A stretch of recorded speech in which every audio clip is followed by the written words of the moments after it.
Hola, muy buenas tardes amigos, bienvenidos a otro programa de Libro Abierto. Mi nombre es Roberto de Olazábal y nos encontramos en Casa Tomás Librería Café.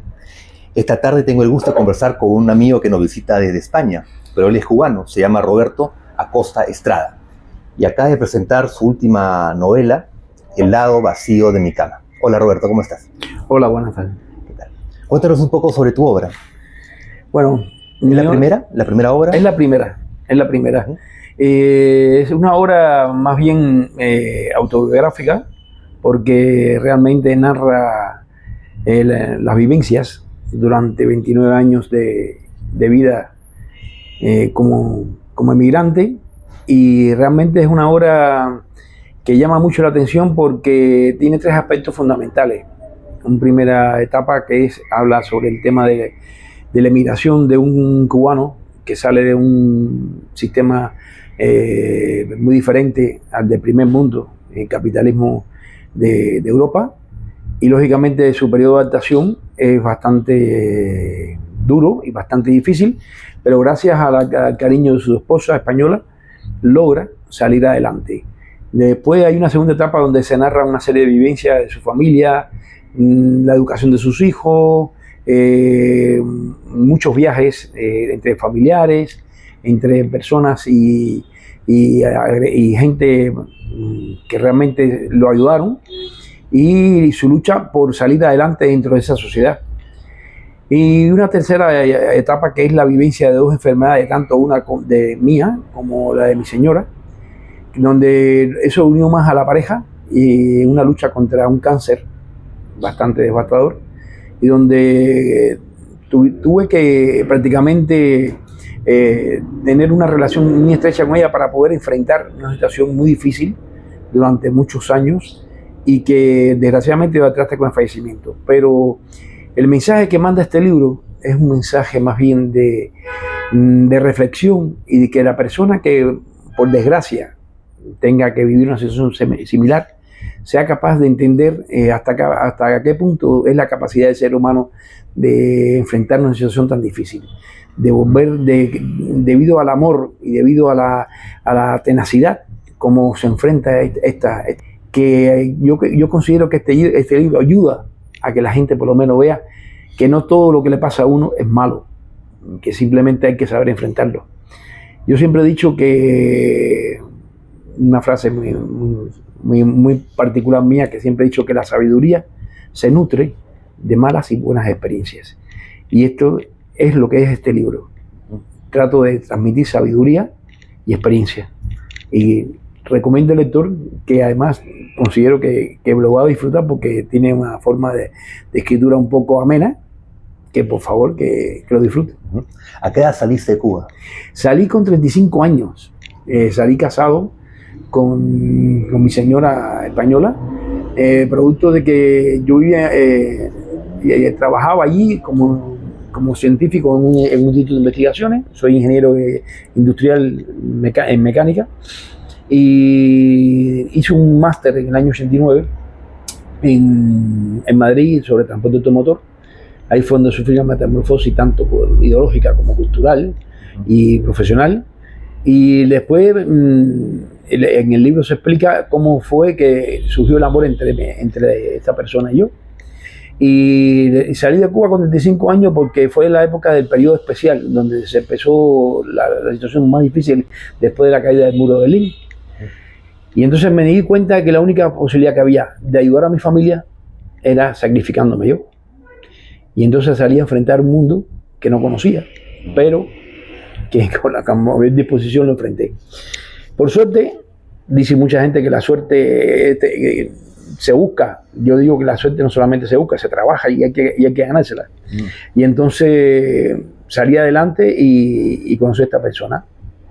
Y bueno... Claro, uno tiene que estar alerta para que poder aprovechar las oportunidades que se te presentan, ¿no? Exactamente. Pero, ¿qué consideras que tiene tu historia, digamos, no quiero usar la palabra de diferente, ¿no? Sino de ¿qué anécdota tienes, por ejemplo, de los muchos cubanos que han tenido que salir de Cuba en busca de una vida mejor, ¿no? A ver, hay una cosa muy importante, y yo lo he comentado, hoy lo comentaba con muchos amigos, porque ayer en una tertulia que tuvimos en en el gremio de los escritores. Me preguntaban muchos de que por qué, o sea, cómo era la adaptación de la gente, de los cubanos, en España. Y yo siempre se lo he dicho a todos los cubanos que llegan allí. Cuando uno emigra, ahí tiene que tener un factor fundamental, y es que vas a dejar detrás tu costumbre, tus amigos, tu familia, toda tu idiosincrasia y una serie de cosas que siempre vas a añorar. Pero eso no te debe impedir que tú en esa nueva sociedad te tengas que integrar.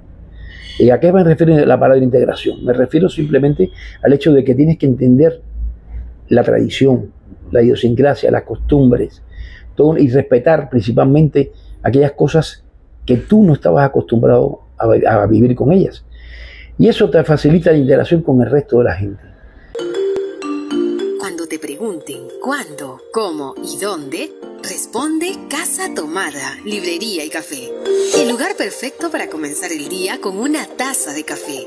Comparte tus mejores momentos en nuestro cálido local y vive una experiencia única en donde podrás leer tu libro preferido, contar historias, brindar con tus amigos y disfrutar de nuestra cafetería. En Casa Tomada, cada tarde podrás probar las mejores pizzas italianas. Te invitamos a Casa Tomada, librería y café. De lunes a sábado hasta las 10 de la noche. Avenida Petituars 3506 San Isidro. Estacionamiento gratuito para autos y bicicletas. Llámanos al 967-888-648. Encuéntranos en redes sociales. Casa Tomada, librería y café. Digamos que la migración musulmana Sí. es distinta, ¿no? Sí. Forman guetos, Sí. no se integran. Sí. Eso es a lo que te explica. En Europa desgraciadamente hay una gran rebelión contra la inmigración musulmana. Primero porque hay una cosa muy grande, falta tolerancia, siempre lo he dicho. Las religiones y las ideologías, los seres humanos debemos respetarlas de todo tipo. ¿Por qué? Porque hay personas que se crían, en este caso los musulmanes, tienen su religión muy estricta, tienen su manera de vivir, sus cosas, y hay que respetarlas. Que nos guste o no nos guste, vale, lo que no podemos es tratar de obligar a esas personas que se integren a nuestra sociedad con nuestra religión, con nuestras costumbres. Entonces, en Europa hay mucho rechazo a esas historias. Cuando, por ejemplo, en el mismo España no se han dado cuenta que han sido un país de migrantes, que ha tenido que emigrar mucha gente por la guerra. Y entonces, lógicamente, un país de migrantes tiene que ser receptivo con ese tipo de cosas. En el caso de los árabes, yo conozco muchos árabes, y vuelvo y te repito, las personas no se caracterizan por sus religiones y ideologías, se caracterizan por ser buenas o malas personas. Y entonces eso es lo que hace que seamos capaces de asimilar o no a esas personas que emigran. Porque el que emigra no emigra porque quiere, emigra por necesidad. Emigra porque hace un sacrificio enorme, porque deja todo lo bello atrás, todo lo que arrastra. Y trata de emigrar para mejorar tanto en su vida dentro de ese país como la vida de los que viven, los que dejó atrás. Y entonces eso es una cosa que hay que asimilar. Pues llega un momento también en que el migrante no solo logra mejorar su vida, sino también a la sociedad a la que ha migrado, ¿no? Tú me comentabas que trabajabas en los trenes allá. Sí, en metro. En metro. En metro. Que bueno, trabajé, o sea, 30 años en Consorcio de Transporte de la Comunidad de Madrid, que es el organismo estatal que controla todos los medios de transporte públicos de ahí. Y por suerte hice una oposición y, bueno, suerte no, fue mucho sacrificio. Y llegué a ser el ingeniero principal del metro durante 30 años. Realmente esto, como digo, a todo el mundo le digo, a mí nadie me ha regalado nada, o sea, todo el mundo ha tenido que ganar. Pero es importante que la gente entienda que sin sacrificio, sin dedicación, sin esfuerzo, no se puede lograr nada. Y eso pasa con muchos emigrantes. Yo, por ejemplo, en el caso de los cubanos, que me preguntabas, muchos cubanos salen de una sociedad muy benefactora en sentido social. Se creen que tienen derecho a la educación, tienen derecho a la salud, tienen derecho a muchas cosas que tenían en Cuba, pero cuando llegan ahí se dan cuenta de que tienen que pagar impuestos, de que hay una serie de reglas, de normas que no están acostumbrados. Entonces muchos tratan de tener lo bueno de allá, tratar de asimilarlo en España, y no, hay que integrarse. es complicado, ¿no? Cuando Sí. cayó el muro de Berlín, por ejemplo, la Alemania Oriental no estaba acostumbrados al trabajo, ¿no? Exactamente, exactamente. Y eso fue un choque. Es que el socialismo que hubo en la época de la Guerra Fría fue un socialismo muy, digamos, muy benefactor con todo. La gente se acostumbró a tener más derechos que deberes. Y eso, desde el punto de vista social, es malo. Porque el ser humano tiene que tener también sus deberes, saber cumplir cuando tiene que cumplirlo. Y cuando me hablaba de la emigración en Europa, una cosa muy importante: Europa es un continente envejecido. Europa es un continente donde la gente, debido a su nivel de vida, prefiere tener un perro que un niño. Entonces, ¿quién trabaja? Por ejemplo, en España hay una población de envejecida muy grande. Y realmente lo que están echando delante de la economía, todos son los emigrantes. De hecho, ahora el gobierno nuevo que hay va a regular 500.000 emigrantes, que hace 5 años llevaban ahí. Tiene, claro, una serie de exigencias extremas. Por ejemplo, no pueden tener antecedentes penales, ni tener causas pendientes, ni nada de eso. Y esa gente lo que le van a dar el derecho es al trabajo, a ser residentes y a que puedan, a que no los exploten como los explotaban. Y entonces ahora tendrán los mismos derechos, tendrán que cotizar su seguridad social, tendrán que cotizar su desempleo, tendrán que cotizar a las haciendas, tendrán que hacer todo, pero se integran dentro de la sociedad. Y eso es lo bueno que tiene que ver el ser humano. Vuelvo y te repito, que hay seres buenos y seres malos. Entonces, no podemos criticar una cosa que humanamente debemos hacer. Sí. Y volviendo a tu libro, Sí. es el primero. ¿Vendrán más libros? Sí, vienen muchos más libros. Yo ahora estoy escribiendo mis 35 años en Cuba. Mis 35 años en Cuba. Y entonces, esos 35 años en Cuba, hay mucha expectación aquí, principalmente por mucha gente, porque Cuba siempre ha sido un tabú en muchas cosas. O sea, ha sido siempre, la imagen que hay de Cuba, por un lado, es los logros de la revolución, la historia revolucionaria, la historia de sus líderes y sus cosas, y por otro, la crítica de toda una serie de cosas que no, ¿cómo se llama? Que no corresponde con muchas cosas reales de lo que hemos vivido. Mi generación fue una generación que nació con la revolución. Y entonces yo he pasado una etapa, una serie de situaciones personales muy interesantes, donde yo voy a tratar en ese libro cómo se vivía en esa época, cómo se vivieron las distintas etapas. Por ejemplo, la revolución de octubre. ¿Cómo se veía? ¿Se veía bien? Exactamente. Hubo una época que aparentemente se vivía bien. O sea, el hecho de que la sociedad sea, digamos, una sociedad culta, una sociedad donde la gente tiene acceso a la educación. Martí decía, el hombre para ser libre tiene que ser culto. Y entonces hay una cosa muy clara: cuando un ciudadano o una persona estudia, sus aspiraciones son diferentes. Yo lo comparaba, por ejemplo, con Latinoamérica antiguamente, que un campesino en Latinoamérica se contentaba con tener una vaca. Sin embargo, la sociedad cubana en estos momentos ya no se contentaba con una vaca, quería tener un coche, un aire acondicionado, un televisor, tener una serie de cosas, porque desde el punto de vista material y de consumismo, el ser humano evoluciona. Entonces eso lo da parte de la cultura, pero también te da la idea de que tienes posibilidades en tu vida de alcanzar otras cosas, que no es solamente quedarte en conformarte con lo que hay. Porque a veces el conformismo lo que hace es paralizar el desarrollo de la sociedad. Entonces es mejor que la gente con su inconformidad evolucione y tenga realmente aquel deber de saber que esforzándose va a lograr lo que quiere. Claro, y el gobierno o el Estado limitaba eso. Exactamente, y lo sigue limitando. Claro. Y lo sigue limitando. Por ejemplo, la iniciativa privada, toda una serie de cosas que yo siempre he dicho que hay más bloqueo dentro de Cuba que fuera de Cuba. ¿Por qué? Porque en Cuba es un país que tú tiras una piedra y se da como fruto. Es súper fértil. Es inexplicable que un país como ese no produzca lo que tiene que producir de alimentación. Es una isla de mares por todos lados. Es imposible que una isla llena de mares por todos lados no tenga pescado, no produzca pesca. Entonces, son cosas absurdas, pero todos los mecanismos que se han establecido erróneamente. Con esto no quiero criticar a nadie. O sea, son etapas de la vida, son etapas, circunstancias, independientemente del bloqueo que tanto se habla de bloqueo. Pero a veces en nosotros mismos, los seres humanos, nos bloqueamos más la mente que la realidad. Y bueno, veo que tú sigues muy de cerca todo lo que acontece en Cuba. ¿Qué crees que va a pasar ahora? Bueno, esa es una pregunta muy interesante. Yo te voy a decir, yo no soy brujo para saber lo que pueda pasar, pero hay unas cosas que tengo muy claras. Sé lo que no quiero que pase. Bueno. Sé lo que no quiero que pase. No. Y lo primero para saber qué va a pasar es saber lo que no quieras que pase.